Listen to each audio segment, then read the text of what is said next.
Hello, everybody. Hello. Welcome back to the channel for the March 24th, 2023 question and answer session. If you are new to my channel, every Friday we go ahead and do questions and answers that have been emailed, commented, found on Facebook, Twitter, Instagram, wherever.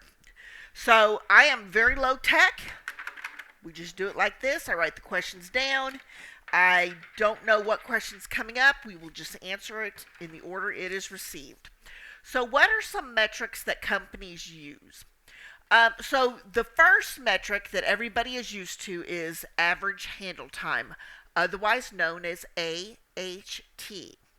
Now, average handle time is the average of the how long you're on calls on average. So, if you took 100 calls and some were 10 minutes, some were 2 minutes, some were 15 minutes.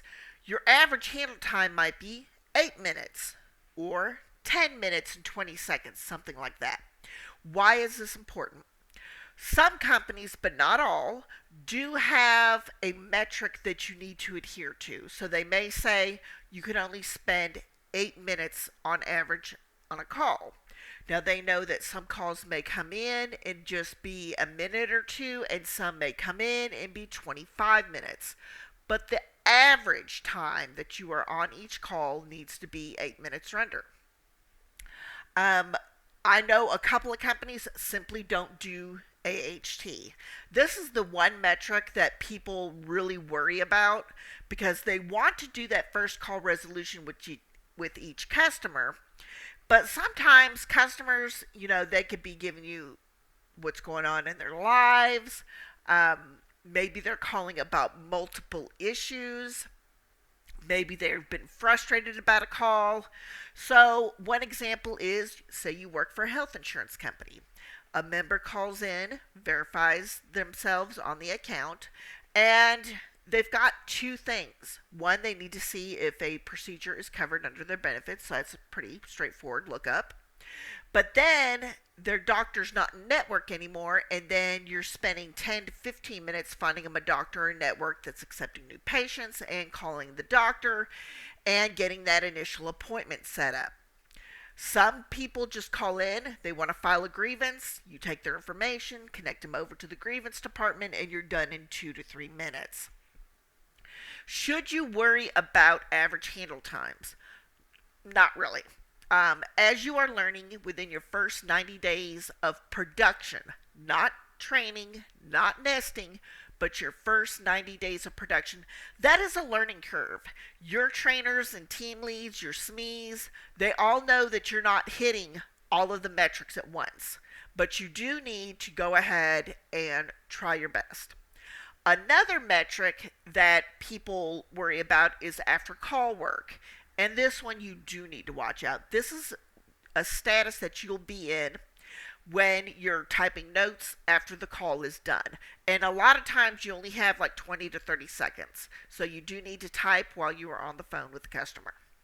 That was a long question. And of course, that's not all the metrics. You might have quality calls and things like that. But that's all we're going to touch on today about that. How do you deal with boredom or loneliness? So I don't live alone. I live with family. I have pets. I spend the most of my morning. I've got a Fitbit Charge 5, and I am in a Fitbit group where we do our steps and walking. And right now I am doing about 7,500 steps a day, every day, on average or more. The most number of steps I've done is 15,000 in a day, but average is around 7,500. I also reach out. I have family and friends that are all over the country, so we video chat every day or talk on the phone every day. I have hobbies. Of course, I have YouTube. I have other things that keep me going pretty well. I've got my stress ball from the Hyatt. Love that company. And I just keep myself in different things. I love reading. I love listening to music. I watch different videos about family vloggers. I listen to podcasts. So anything just kind of to keep mentally stimulated. I'll lay in my bed and just watch Netflix and chill. Literally, Netflix and chill. I'm a huge true crime documentary watcher, so I really love that. But that's pretty much what I do. Okay, next question. How many streams of income do you have? Um, a lot. I always tell you, you've got to have multiple streams of income working from home. Um, One thing is that my YouTube channel is a very part-time income. It's not been here a long time. I've only been monetized for about a year, but I do get enough income from that to have to file it on my taxes. I also am a course creator at Udemy. I have also got some stuff on Amazon. I've been thinking about Etsy, but kind of. I work at 1099 company off and on when they need assistance, and of course I work at the Hyatt. So the Hyatt is a great place. I feel really at home there. I didn't think I'd ever feel that way about a company, but I do. So that's just kind of where my streams of income are. But you could DoorDash, Instacart, Shipt, Grubhub, do a lot of things. Okay, how do I know how many hours I worked as a 1099? You should have a schedule even for yourself. So a 1099, you set your own schedule. And I know that a lot of new parents, I'm not going to say just all stay-at-home mothers because we do have stay-at-home dads here.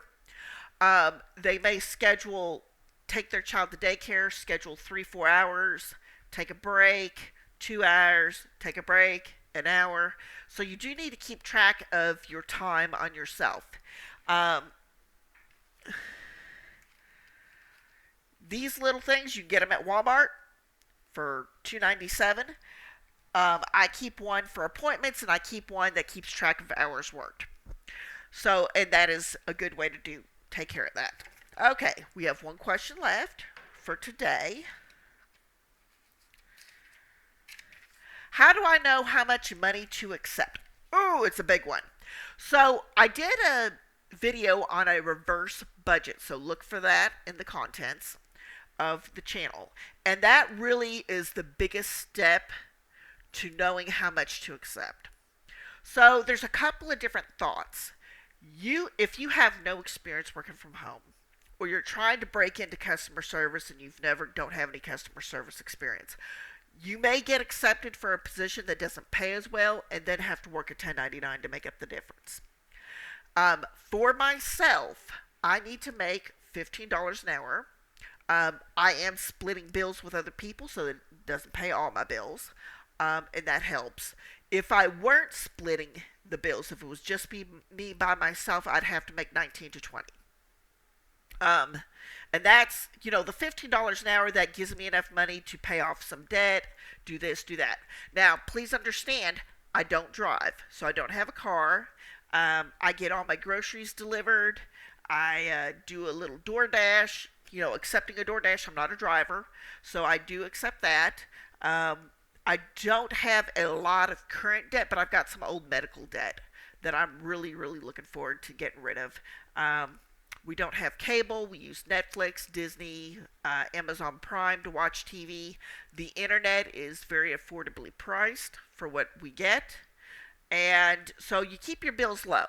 And I don't have kids. I've got a couple of cats, and my brother, we're both single, and that's just kind of how it is. But that is something to consider. So do check out my reverse budget video, and you'll see exactly how much I spend on each bill, and then how that translates to dollars per hour. Okay, so we're at the end of this video. I will see you next time, which will be tomorrow and the next day. My name is Becky. You all have a great day.